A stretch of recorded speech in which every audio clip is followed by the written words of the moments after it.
Big new study from Nuestro PAC breaks down the Latino vote in the 2020 general election by age, party affiliation, and past participation. Now, according to that study, Biden did hold the lead in all of the demographic breakdowns, but he held that lead more marginally among Latinos who have no party preference. So, author and president of founder of Solidarity Strategies, former senior advisor for the Sanders campaign, founder of the nation's largest independent Latino-focused PAC, Nuestro PAC, Chuck Rocha, joins us now for a deeper dive on the study. Good to see you, Chuck. Thanks for joining us. Thanks for having me. So you've got this issues breakdown here, which we want to take a look at. Let's put it up there on the screen. Just describe for us what we're looking at exactly around what motivated Latino voters in the 2020 election and some other general insights that you guys have. There's some important things in this slide, and I know it's very busy, but this is why people voted. The question was, why did you vote for Donald Trump, or why did you vote for Joe Biden? But what was the issue that drove you to the poll?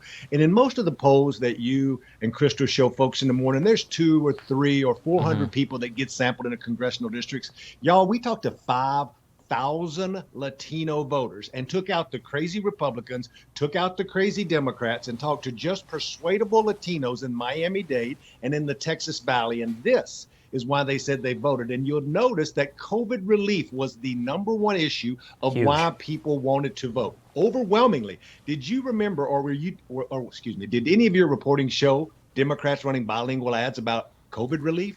No, we were running ads about pre-existing conditions and how bad Donald Trump was and how big a failure he was, when focus groups had told me all summer long that Latinos wanted to know what you were going to do to make my life better. Well, guess what would have made their life better then? COVID relief helped them. They were all struggling, hence why the messaging was muddled with Democrats around COVID. People on the ground told me in these interviews, Democrats were saying, wear your mask and stay at home, while Republicans were saying, we need to open up the state and get back to work. Whether that's right or wrong, we could have messaged that differently. And I think we made a huge mistake when it comes to middle-class voters who were really, really hurting during this COVID crisis. Yeah.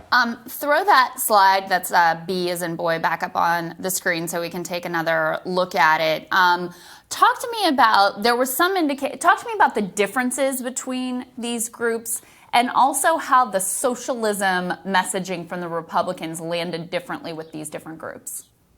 The key is, look, if you look to the right where it says NPP, that's no party preference. That's folks who legitimately register and go, I'm not a Democrat, I'm not a Republican. And on the left side of the slide are more the Democrats. Some is older Democrats, some are younger Democrats, and one is younger Democrats who vote in primaries. So COVID relief is still big, but look how big the jobs in the economy is on the right with folks who don't identify with either party, right? And socialism was a factor. And in our report, we talk about how socialism did affect certain sectors of the Latino community, like the Colombians. But this overarching narrative that it was the issue that cost Democrats is just false, because here proves how big a problem socialism messaging was, if that was the sole reason that somebody went to go vote.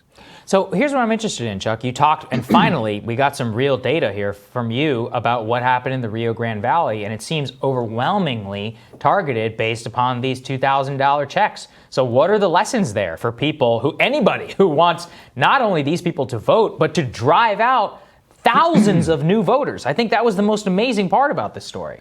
Sagar, we just got back new information on who actually voted in Texas. And in Cameron County, think about this, 186,000 people voted in this county, most of which is Democrat, 90%, most of which is Latino, 90%. And we found, now that we just got the numbers back yesterday, that 50,000 of these people had not voted in 2018 or 2016. Wow. And just short of 10,000 of them had registered after the Democratic primary. That should tell you all you need to know about what the Republican Party was doing to mobilize these Latinos in the Valley and get them to vote, because the Democrats had about the same turnout they had 4 years ago, with a little bit of a slight bump, and the Republicans had an overwhelming bump. And when we talked to activists on the ground, we said, what was the Democratic message? And they said, the Democrats weren't doing any messages.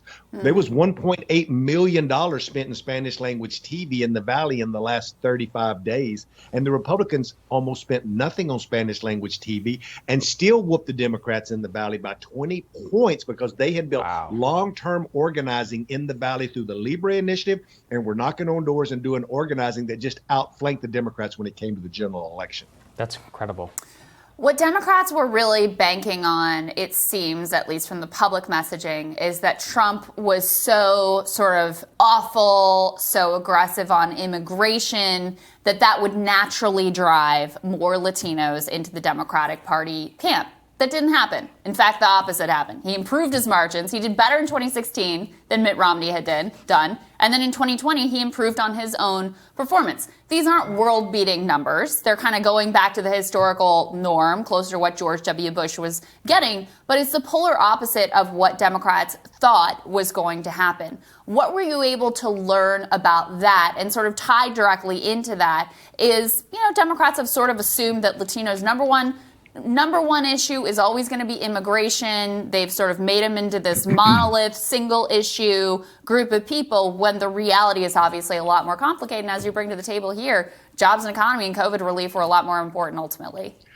I remember coming on y'all's show during the primary with Bernie and me talking about how we had started early and ran a secret program in Nevada to start 6 and 8 months early that ended up getting us 73% of the Latino vote. And as we pivoted towards the general, y'all remember that I wrote a book called Teal Bernie to open source what we had done to try to show folks you have to start early. You have to do different kinds of organizing, TV, radio, digital, mail, field, do all of that. And it was like I must have been hollering into the void. Now, part of that is due to COVID. And I respect that folks may have decided that may not have been the best idea to be out on doors. But in lieu of being on doors, we could have started 6 months early doing phone doors, doing all the things that we could have done through digital. And if I said anything or told you anything that really came to bear here is that Democrats, again, started too late. In these congressional races that we lost, keep in mind that there were the majority of the races we lost were majority people of color. There were no Latinos involved in any process there. So there's no Latino campaign managers, there's no Latino consultants, and we get a late start. All of that is a recipe for disaster, and that's what you saw. Now, there were bright spots like Arizona because of great grassroots organizing that had went on out there under Joe Arpaio and against the Show Me Your Paper laws. And lots of groups like Nuestro PAC and Joe Biden spent a lot of money in Arizona, and that developed fruit. And they started 6 months early, but that did not happen in most states. And my research now shows that what the reason was is we just waited too late. We took Latinos for granted, and we just assumed that Latinos, to Crystal's point, hated Donald Trump as much as white suburban women in certain areas. Yeah, that's such a great point. Really is. Great data. Chuck, thank you for bringing it to us. We really appreciate it. Thank you, Chuck. Thanks for having me. Next on Rising, our friend Ryan Grimm is going to tell us about Senator Chuck Schumer's efforts to revive the $15 minimum wage hike bill. That's when Rising returns.